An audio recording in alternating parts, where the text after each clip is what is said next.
do talk about that, I know that some of you have never been involved in a tragedy like this before. In Texas, we call this a disaster. And I want to just very briefly walk you through what we do in responding to a disaster.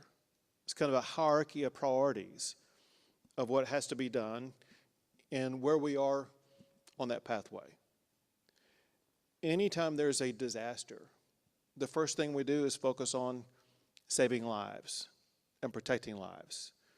And y'all may have been in situations where you were unable to see what I'm going to tell you about. Maybe you've seen videos of it after that. But the rescuing of lives was something far beyond what has ever been achieved in the state of Texas before. Not counting the Coast Guard, not counting the federal officials, just state officials alone, whether it be the National Guard, the Texas Department of Public Safety, Texas Task Force 1, alone, they saved or rescued more than 1,000 people. People who were caught up in trees, stuck in dangerous places in the river or on a rooftop, whatever the case may be. Job number one is to save lives. Job number two is to go through rescue missions and search missions. I think y'all probably know that from the Guadalupe area, to put this in context, there were other parts of the state that got hit by flooding also. But just looking at the Guadalupe River area, there still remain 2 people who are missing. We still remain unrelenting in our search for those people. We have professional search teams out constantly using the traditional methods as well as new techniques and technology to try to find the remaining 2 people, and we are not stopping. Next thing we focus on is to assist with the cleanup. Y'all have seen all of the debris, whether it be debris from homes or buildings or trees or whatever the case may be. There's a lot of it. And the way it works is there are several rounds of debris removal. Several rounds have already been undertaken. Y'all know there's still more debris out there. And we as a state, we're working with local officials as well as with federal officials to continue that debris removal process. And we want to make sure that it's going to be both as easy as possible for you, but also as effective as possible. One thing we can do is be responsive. One thing we cannot do is read minds. So my point in telling you that is if you have a need for debris removal in your area, let us know. You're going to hear something later on about caseworkers. We're going to make sure that caseworkers are available to you, which is another shortcut for you to assist you. You got debris that needs to be removed, let your caseworker know. You got debris that needs to be removed, let West Verdell know. We want to make sure that needs like that are met. Next thing we do after that is we work, and when I say next thing, this is like in day 1 or day 2, all the way through today. We work with local communities, whether it be at the city level or the county level, to make sure their needs are being met and their ability to operate as a government. Make sure that roads are operational, that neighborhoods are safe, that looting is not taking place, different things like that. And then through that process, continuing to this moment in time, we work in Austin on legislation. We want to pass laws to make sure that we enhance safety, to make sure that we can take action that can prevent or warn about things like this in the future. There were hearings here, as you all probably know, and the reason why they were here is so we could get input from the people at the local level, knowing this, and that is we want to make sure that the warnings that are put in place, the responses put in place, the safety measures that are put in place are the ones that fit your community. There are other flooding places, as I mentioned, going up to San Angelo, going up to Williamson County, some other places. Their needs may be different than your needs. We want to pass legislation. We want to provide warnings and responses that are right for your needs. that are right for the Guadalupe River. Among other things, so I began coming here about 20 years ago or so, every summer. One thing I learned at that time that remained true today, the ability to communicate on a cell phone device or something like that is spotty at best, or for me, non-existent most of the time. I think that needs to be fixed, and hopefully you agree. And we look to put in place ways in which, for one, you're going to be able to communicate better, but for another, that law enforcement and emergency response agencies are going to be able to better communicate through a travesty like what happened. In addition to legislation like that, we want to pass legislation that will both speed your recovery as well as assist your recovery. But that's what we're doing in the Capitol. Right now, what we're focused on is helping communities, businesses, and families rebuild. Our focus today at this event right now is families. There's other times that we spend with communities and other times that we're going to be focusing on businesses, and other times where we're going to be working with families who are not here. Those who are here, we're focused on two things. One is what's called temporary assistance, and the other is permanent assistance. On the temporary side, one need some, if not many of you have, is housing. Where are you staying right now? Everyone needs a roof over their head. Are you in a hotel? Are you in some rental house? Are you staying in some other community? Wherever you're staying, there are resources available to assist you through whatever temporary stay that you're going through. But what we really want to address today is to really boost, to speed up, to assist you on more permanent needs. And we had to have a starting place. And our starting place for today are the families who, for one, filed a claim with FEMA. If you're here, it probably means that you filed a claim with FEMA. What that does, it lets us know who you are, where you lived, what your damages were, what your needs are. Filing that FEMA claim is very important. All of you all did that. I want you to know there were others who did it also who could not make it here today. Some are out working on their houses as we speak, and there's other reasons. I just want to make sure that you knew we are going to be working with other families in this community. Those here today are among the worst hit. And we're here today to help you with those needs. And we will provide others who are not here today with the assistance they need. There are a lot of people here today to assist you in those needs. I'm going to have two of them come up here and tell you what they are going to be doing for you today. One is Tom Cusick, who will speak right after me. And then right after him is Chief Nim Kidd, who is the head of the Texas Division of Emergency Management. So this time, Tom, why don't you come on up? Thank you. First of all, thank you, Governor. And Nim Kidd, thank you so much. Probably 3 weeks ago, I'd never spoke to the governor or Nim Kidd, and probably every day I either speak to him, we text, or we have some form of communication about what's happening here. So I want to thank you guys. You've been tremendous. The state of Texas needs to be proud of who we have representing us, so thank you.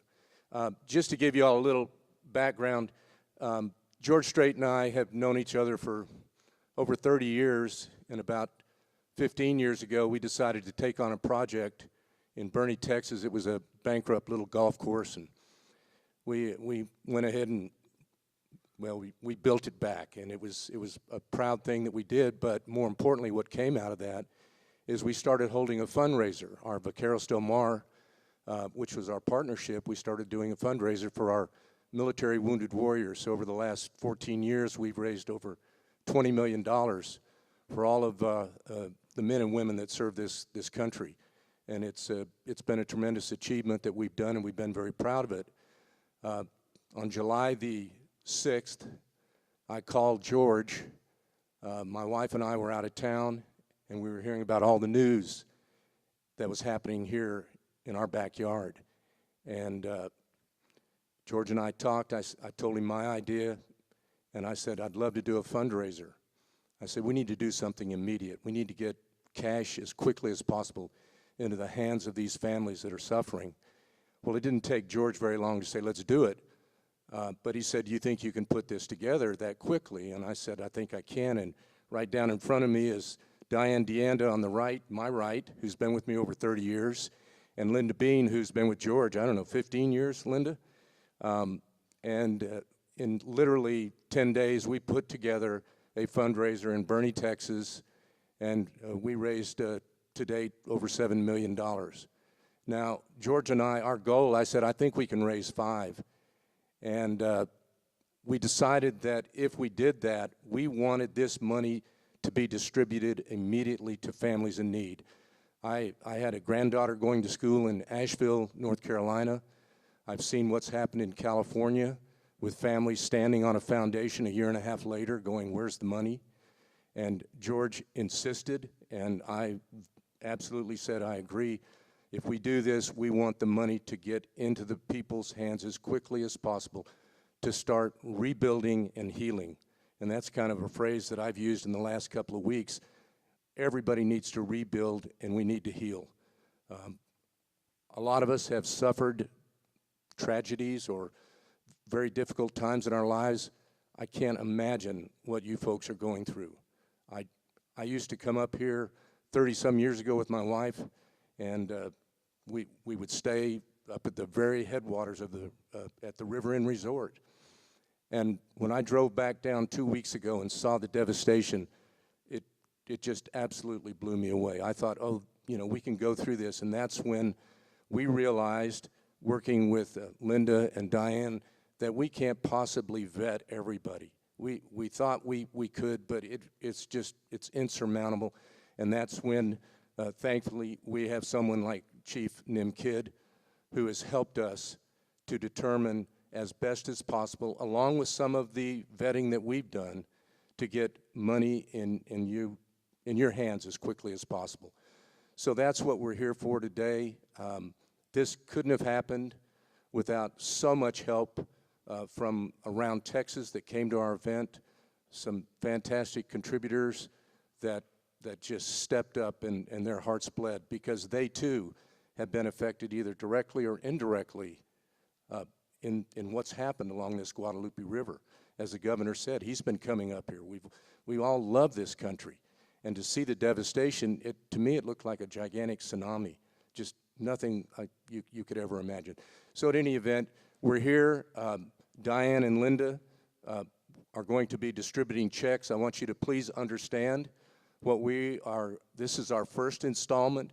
This is the beginning that we hope will help begin to get you back on your feet, but by no means is it the end. Now, unfortunately, what we raised will be depleted, we hope, quickly. The last thing George and I want is any money to be sitting in the bank a month from now. So we are getting this out as quickly as possible. We've already started in one of the communities up here with the dumpsters to get rid of the debris, which you can't do anything till you remove the debris. And so we've started doing that. But again, we're working as fast as we can, and to be here literally a month later distributing dollars that people, I'm sure, in California and other parts of the country would be just going, we can't believe this. So we're thankful to be here. We thank you all. Our prayers are with you and your family, and you know, let's move forward in the most positive way we can and rebuild and heal. Thank you, and I'll turn this over to Nim.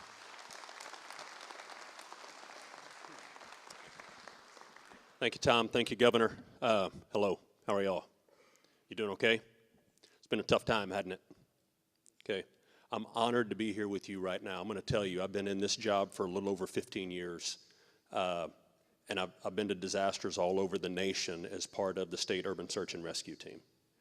And as slow as this feels like it's moving right now, I can tell you it's moving at a speed unlike any other disaster in this nation's history has moved. And that's because that man right there will not take no for an answer.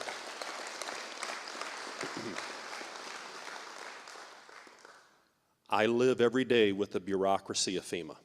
And so my goal is to make them move as fast as possible. You may know when President Trump said that he was going to eliminate FEMA, he created a council, and on that council, he put 2 sitting governors. One of them is right there. And he put 2 state emergency management directors. One of them is right here. FEMA is jumping through themselves right now trying to keep that man happy so that they can keep a job. But what Tom and George and the good people at the Vaqueros Del Mar group have done is unlike anything I've ever seen. To raise money and to be here right now to start the process of putting that money in the hands of the people that need it has not happened before that I've ever seen. So you are a part of something very special, and the rest of this community will benefit as well, and we will continue to go and we'll continue to work. By the grace of God, I was driving through the neighborhood and I ran into Justin. Well, not literally. I mean, I didn't run into him, but and we started talking about what do you need? What can we do to help? And he said, we've got to keep the volunteers coming. What do y'all think about that? Yes? Got to keep the volunteers coming. Okay, very good. All right. Our team back in the back, those wearing the white shirts and some of the blue shirts, their whole job in life is to make sure that the right volunteer is at the right place at the right time with your permission. Okay? So we're going to make sure that when you leave here today, you have a way to contact us. And I think on some of the letters that you're going to get, there's an email address that you can reach out to us anytime. The next thing we've done is we've asked friends from Endeavors to bring in navigators. Now, the navigator is your concierge. They're your one-stop shop to all of the resources that we are going to continue to marshal together and bring together. I want you to have a one-on-one relationship with your navigators. And the navigators in the back of the room, would y'all just stand up for us real quick, the Endeavors folks, the friends, the family, the teams? Okay. All right, they're here with you. And Mike, like we talked earlier in the lobby, we need one person, so I'm not going to 20 different places and filling out the same form 20 different times. They're going to help you with that. Justin, like we talked about, we're going to work on permitting and whatever that looks like. I don't have the answers to that right now, but we're not going to leave this community until you are rebuilt to your satisfaction. I want you to hear that, okay? We are here. We're not going. Our team is here. I will continue to come back here. I don't live too far from here, so this is home for me as well. But Justin, we're going to work through any of the local processes. We're not going to take no for an answer. We're going to get these families back in their homes. So, Governor, thank you for allowing me to be here today.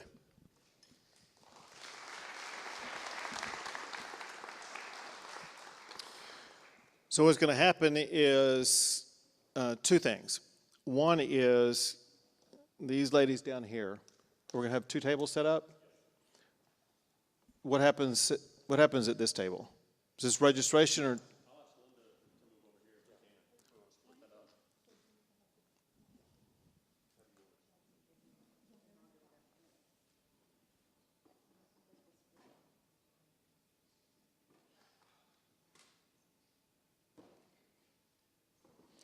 Which table do they go to first?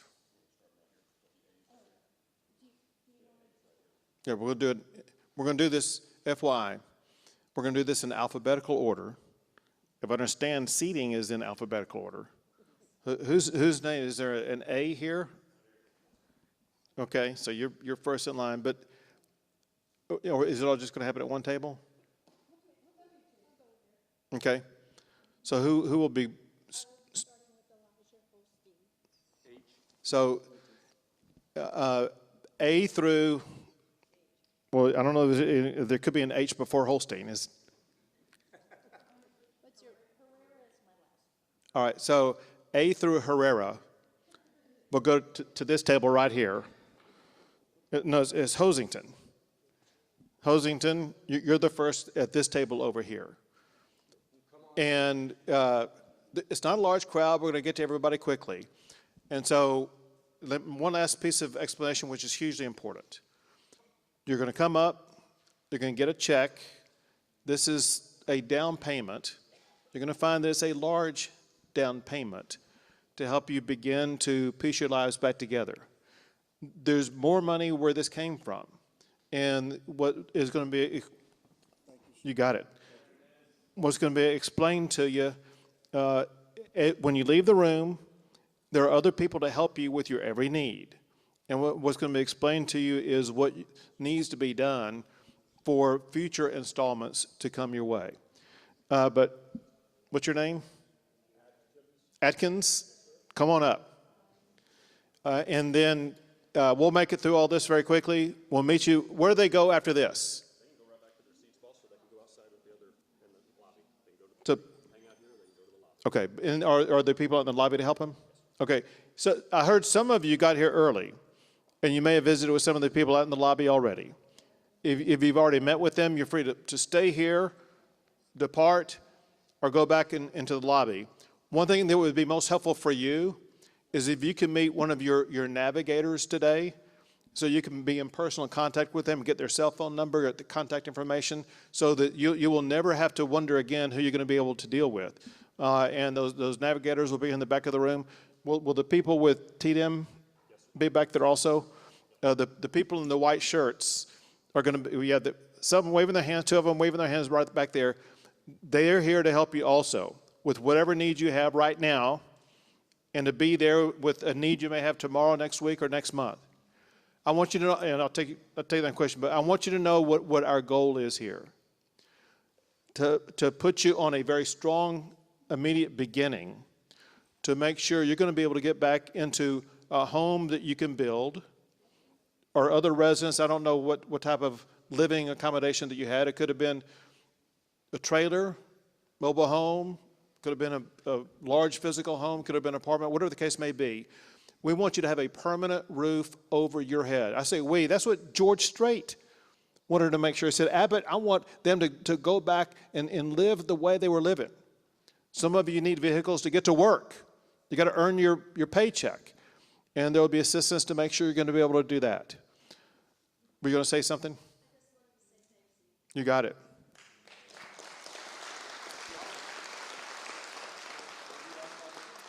So least we can do, and all I want you to know is this is a beginning. It's not an end at all. And we're going to be here with you every step of the way. God bless you all.